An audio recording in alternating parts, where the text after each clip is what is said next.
always share the story of how Roger Bannister broke the 4-minute mile barrier. And once people saw Bannister do it, people began to believe it was possible. And they began to break the barrier as well. Well, my guest today did something very similar, but even greater in value. They broke the barrier of success in life, money, and real estate.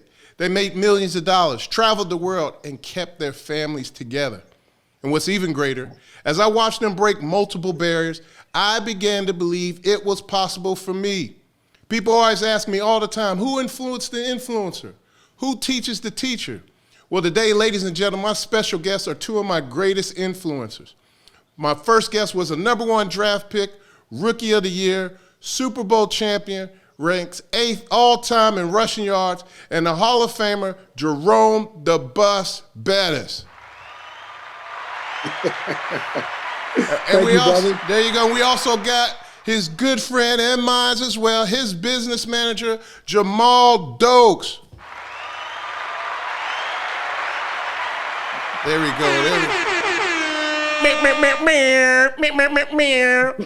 I got my own air horns. I can't afford too many. I only get 3 air horns per episode, so I got to make up.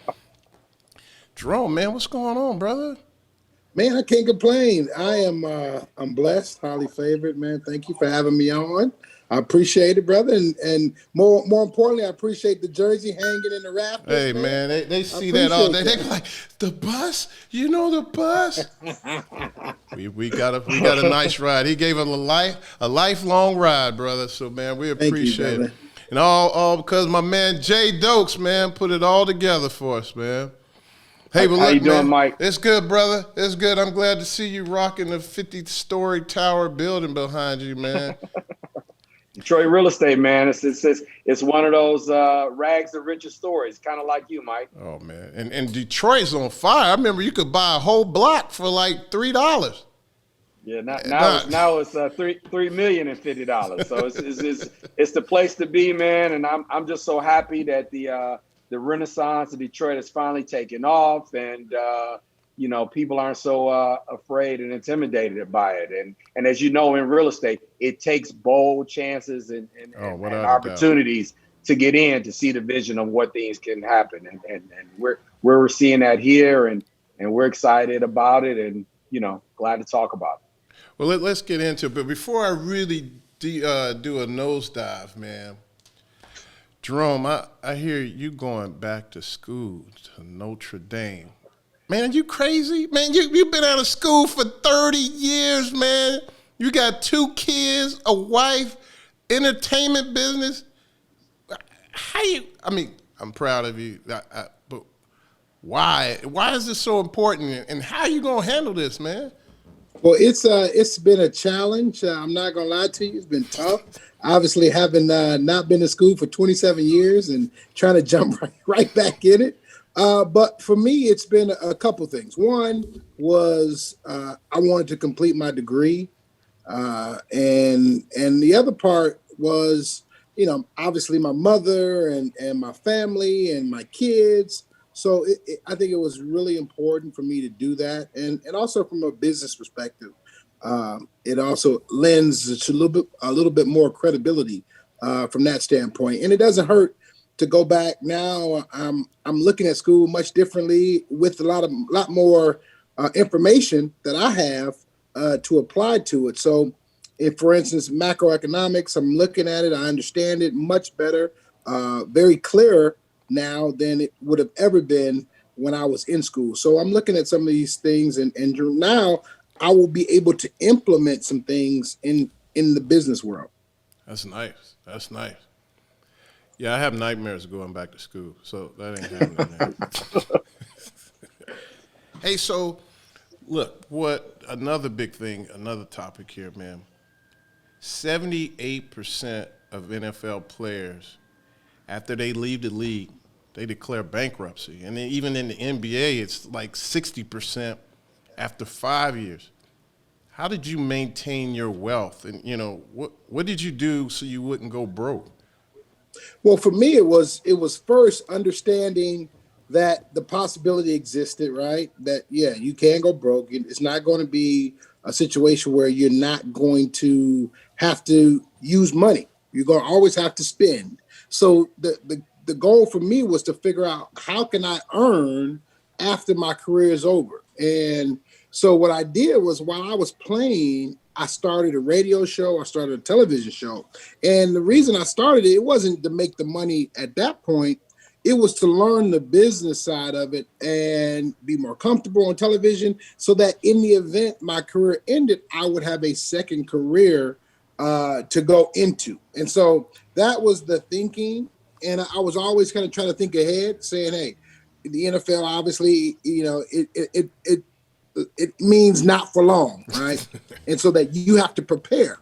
So I started to try to prepare for that process of eventually not being in the NFL. And it led me to television, and that led me to other things. But what it did do, it gave me the opportunity to start a second career while I was still in the midst of my initial career. So now when I look back at it, it provided me all the opportunities that I'm being presented with today.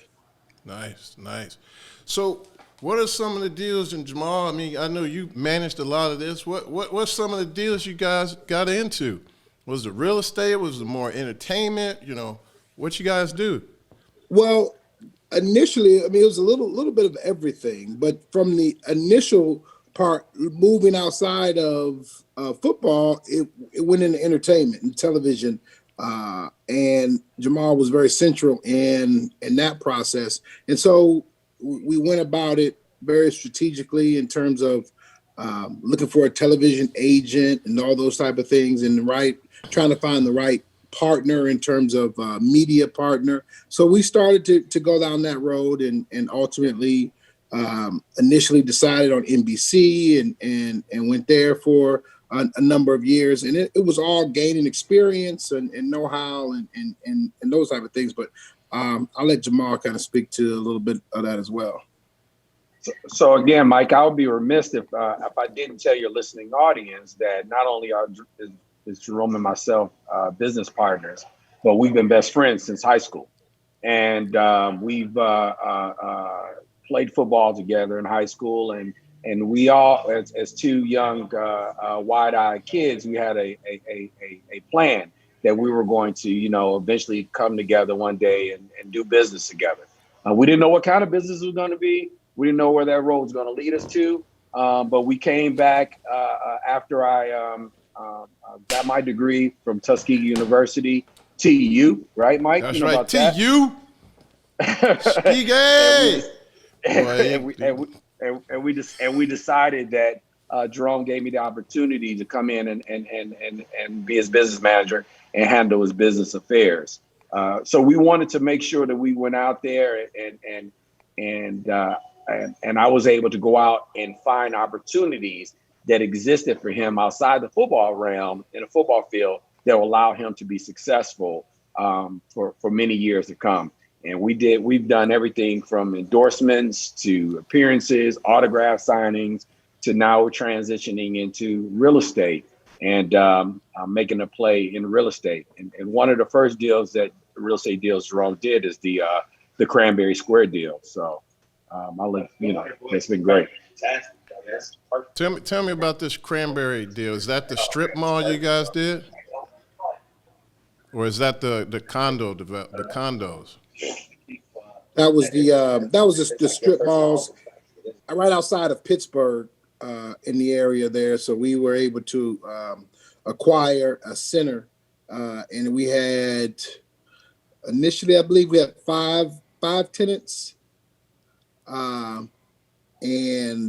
we had that center for maybe 10 years, maybe 8 years. How long did we have that, Jahmal? Oh, we had that center for about 12 years. Was it 12?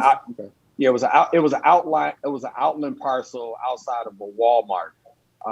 Nice. And the tenants were like Einstein Bagel, Pep Boys, oil changing place. Pier 1 was another tenant. And so it was a great entry into commercial real estate to allow us to get our feet wet with some nationally accredited tenants. Yeah. And learn the game. Now, what you pick it up for, man? You got to share, like, what you pick it up for, what you rent it for, what you sell it for, where the money at, man? Where the money reside? Where the money reside? No. Now, I can't going into the minutia of the deal. Now, I'm trying to think about. We know what we sold it for. We know what we sold it for. Right. We know what we sold it for. Here we go, I remember what we bought it for. This when your money too good or too long. You got somebody else managing it. The other guy, I don't know what I did, but I know I got it. I'm saying the initial price we bought it for, because it's a little different because I bought it with a partner. Okay. And then ultimately my partner, he sold his piece back to me, and then I ended up owning so it wasn't as simple as I bought the piece and I sold the piece. It was I bought it with the partner, from another partner, and then one of the partner exited the business, and so it was a little bit more, not as straightforward as most keeping businesses. it to yourself, but I remember you had a nice little smile when that thing sold, man. So I did. It was multiple millions, so it was very, very, very well. See, it was a nice payday, Mike. Nice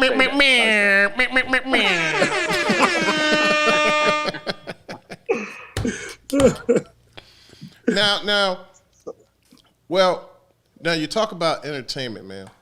What was one of your favorite commercials, man? Because I'm gonna say it looked like Geico, man. Because now even though they did they do that on TV or that was just really online?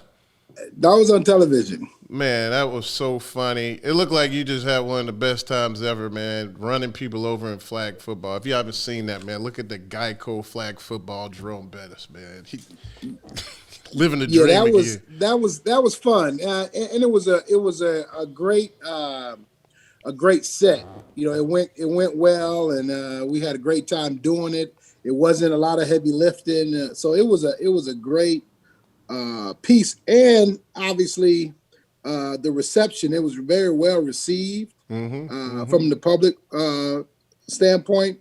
And a lot of times commercials can do a couple things. It can enhance your brand or it can hurt your brand in ways, all right? And send you down a different path or a different direction in terms of your brand and what you're trying to do. And I think this was one of those that it helped, because you know sometimes you got to be careful with commercials, and that's something that me and Jahmal, we talk a lot about in terms of forecasting and looking at opportunities, because if we feel that it's not going to be supportive of the brand, then we have to pass on it. And there's been commercials that we have actually passed on because it did not support the brand and what we were trying to present.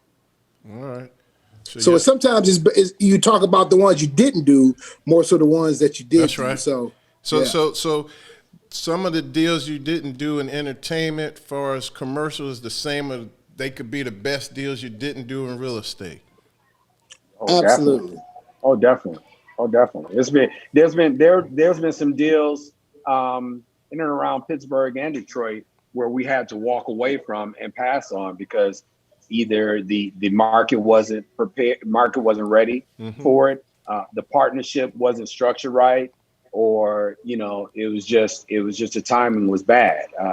Again, especially here in the city of Detroit, with the Uniroyal project, the big project that we have now, it's definitely been a labor of love in terms of us getting in that deal and working that deal all the way through. Now, you talk about Uniroyal. That was what the next thing I was talking about. That's about a 50-acre site, at minimum, a $500 million project. At minimum. I mean, one project alone, or three of the parts of 3 acres can be worth $100 million. How's that project going? And like, this is something that could reshape the riverfront of Detroit. How's that project been? It's going. It's obviously, Jahmal said it's been a labor of love, and it's been over a decade in terms of getting it going. But it's been a lot of blocks through the process. It was a brownfield, meaning that it was a contaminated site initially, and we had to work towards cleaning it up. Had it cleaned up, and so now we're in the process of developing a portion of the site, and so for us, it's been a challenging, but it's been rewarding in that yes, the opportunities that we have are endless because this is not a redevelopment. This is flat. This is dirt that can be sculpted, molded to be a beautiful piece for the city of Detroit, and that's I think how we've approached it. As this can be a flagship site, so we're very, very conscious of that, and I think that's kind of why we have been very careful in terms of going forward and how we have managed this opportunity, because it has the potential to be a very, very big deal. No, that's great. Yes.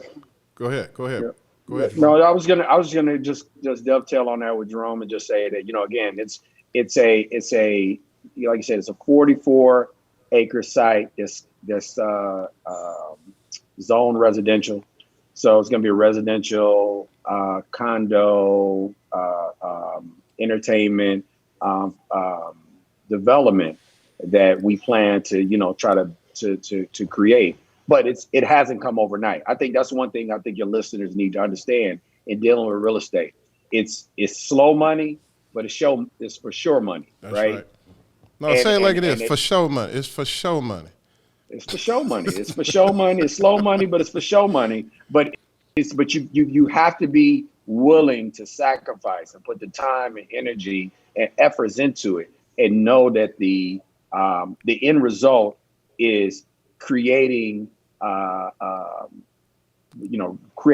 wealth and revenues for you and your family, but also having somewhere sustainable and beautiful for people to live and enjoy and entertain themselves. So no, without a doubt, it's both. That's a major commitment. It's a big commitment.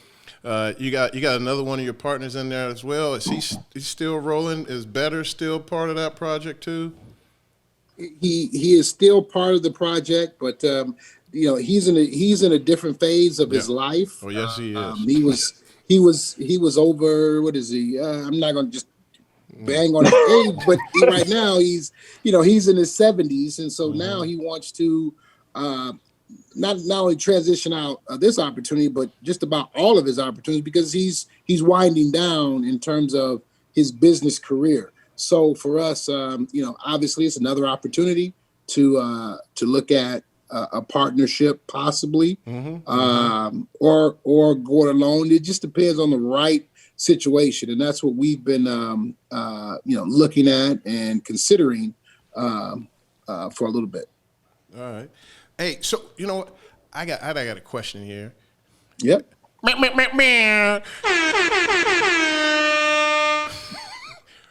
You must have paid up, man. You got the horn working, baby. I paid up. Hey, man, where do you guys go to get all your real estate secrets? When you have questions about real estate, where do you go? Don't answer it. I already know.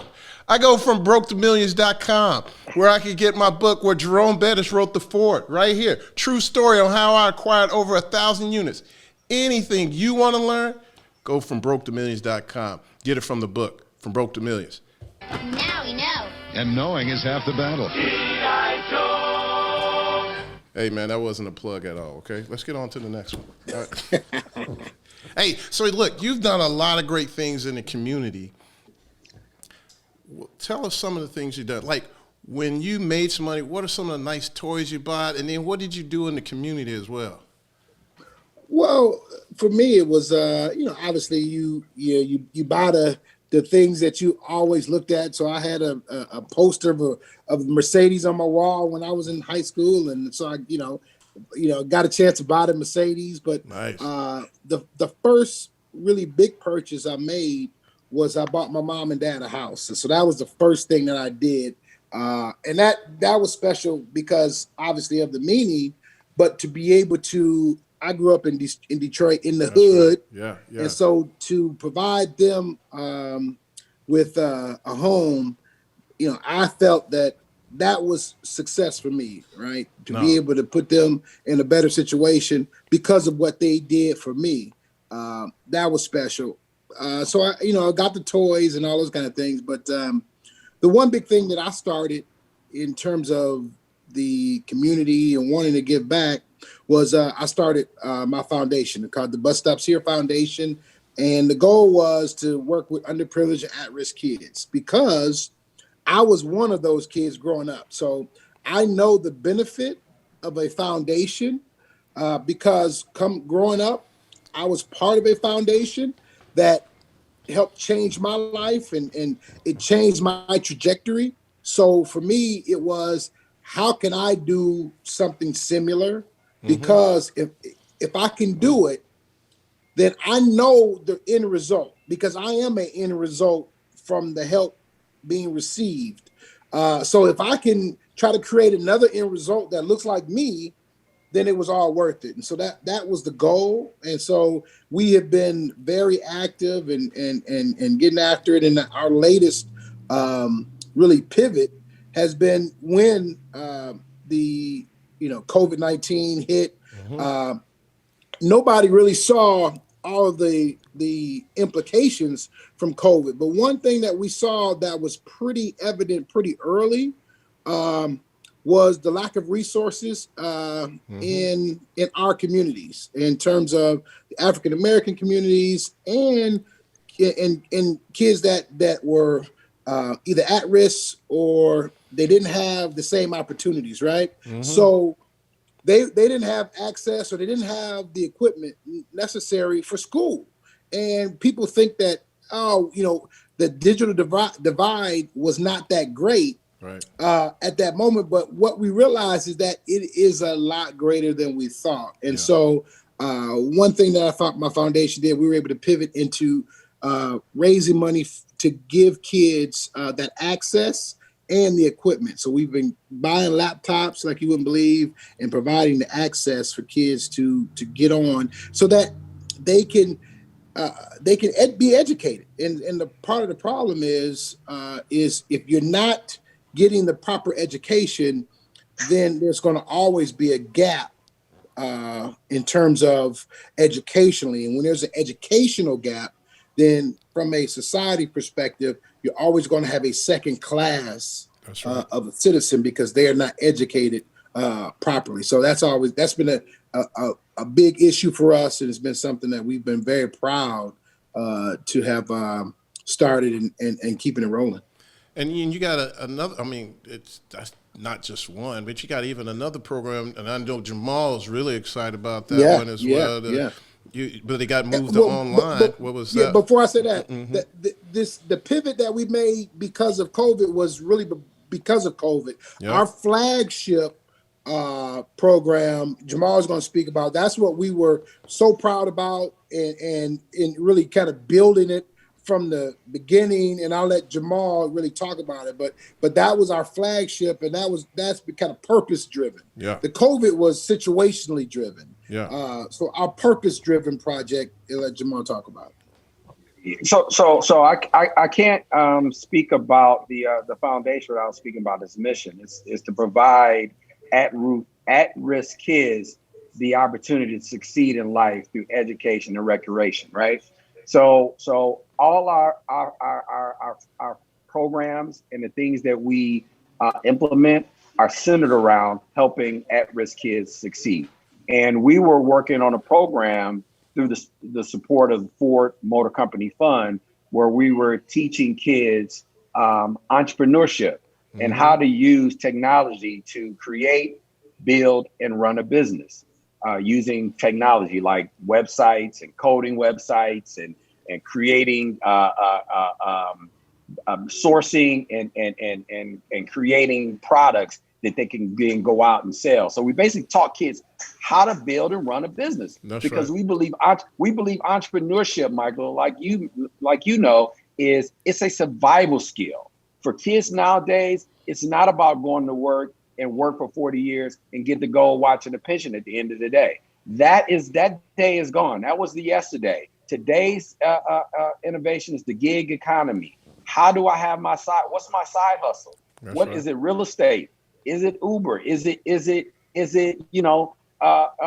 cutting grass on the weekends? You got to be able to have a entrepreneurial spirit to be able to create wealth, values, and purpose in this life. So we were able to, so that was our flagship program, Innovation Huddle. And through COVID, we were able to build a program called the Check-In, which we basically took Innovation Huddle and made it a virtual program where we had over 70 kids from around the country, even the US and Canada, to check in and learn about how to be an entrepreneur in today's society. Man, that's amazing.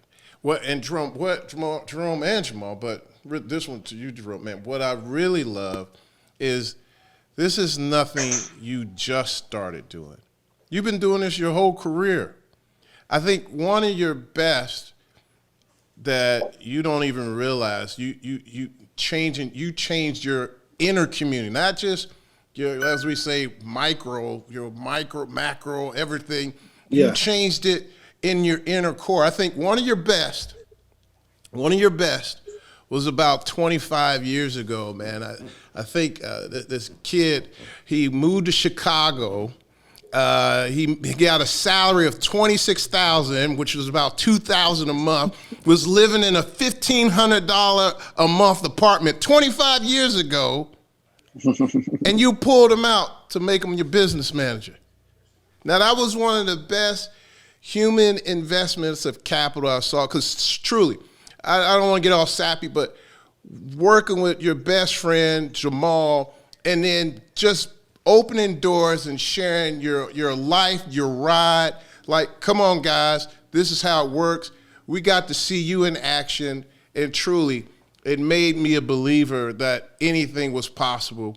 And I just want to thank you, and I thank Jahmal. Jahmal is my good friend. I call him Hollywood. He's still got. I kind of see where both of y'all get your mouthpiece from, but no, we thank you Mike, so much, man. Let me say this, speaking on that, because what you're doing, I think, is amazing as well. And let me tell you my philosophy and why all of that made sense for me. Was what I believe the true measure of success is not how much money that you have and kind of car and the house. I think the true measure of success is your ability to make others successful.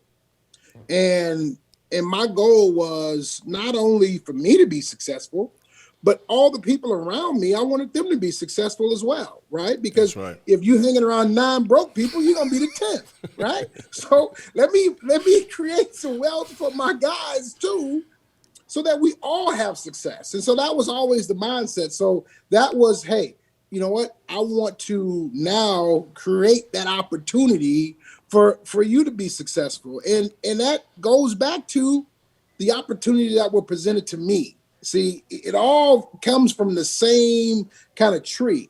I was given an opportunity and it changed my life. But that opportunity, it was through a foundation, but it wasn't foundation work. It was a for-profit opportunity. That's right. That they provided. That's right. But it was in a nonprofit world, right? In terms of the foundation, what they did. So I said to myself, okay, great. I want to have a nonprofit side, but I want to have a for-profit side that I want to help create the wealth. And so that was the whole idea. And so Jahmal, and I always believe that when you're looking at investments, you invest in people. That's right. You don't invest in things. You invest in the people, because when you invest in people, that's where you see the true return.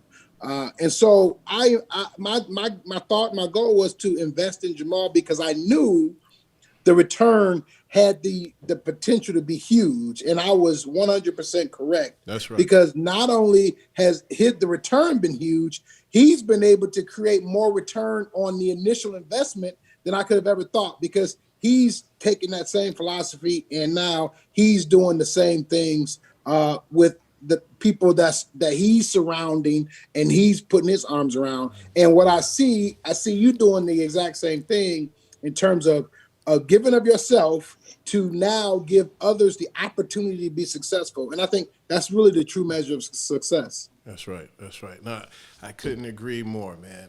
You know, one last thing, and we're going to get out of here, man. I know you're both of you are very humble guys. We talk a little bit still, but very humble, very humble. But Jerome, I know you get this question all the time. You are living the fairy tale life. I mean, don't get me wrong. I know you got some hurdles, that you didn't come across some hurdles, but you rookie of the year. Then you were in L.A. Then you playing with the terrible Towel, the Steelers. Then you almost missed the Super Bowl. Then you get the Super Bowl. And then you win it in Detroit, your hometown. The fam got to see it. The friends got to see it. And then you still having a successful career. And now your boy's getting older. And now you getting to watch him play his sports and wear your shoes, literally. Yeah.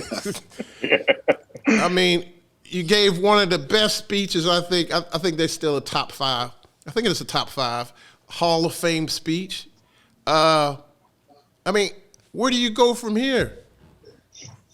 Well, the key is continued growth. You know what I'm saying? And it's the way I look at it is chapters in your book. Right. I mean, your first chapter is the introduction and then, the early life chapters. And then you have, the body of your work.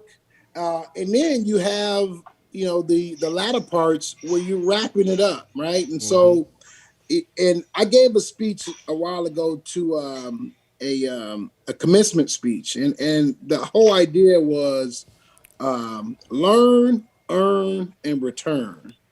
You spend a portion of your life learning, then you spend the next portion of your life earning, and then you spend the third part of your life returning what you have learned and earned. Your job is to return that, right, and to give that back. So now I believe in the earning stage because I still believe there's a lot out there, but I'm also transitioning into the returning phase in terms of wanting to do more in terms of giving back. So I think there's still a lot. There's still a lot on the table. I don't believe in leaving a lot on the table. That's right. You got to go out there and take advantage of the opportunities that's presented to you. So I still think there's a lot. That's why, I'm going back to school. I still believe there's a lot there. And so it's up to me to tap into that. And I think the opportunities are there. I've got the group around me that gives me the best chance for success. And I still believe we've got some hurdles that we can still clear and some areas we can still tackle. So I'm excited. I'm still looking forward to it. Well, man, look, that's great. Tommy Dokes, I know your daddy. I mean, Jahmal Dokes, I know Tommy Dokes is proud of you. And Jerome, for some reason, I think your mom and your dad might just be a little bit proud of you, son. Just might be a little bit. Yeah, hey, look, man, thank you so much for joining me. Go ahead, cue it up, man. Thanks a lot, man. But we about to get out of here, man. And like I always say, God bless you. God keep you. May God bless you beyond your belief, but not your capacity. And remember, you're one big deal away. See you soon. Thanks, guys. You like that? Yeah, I was born to be great. Yeah, I was born to be famous.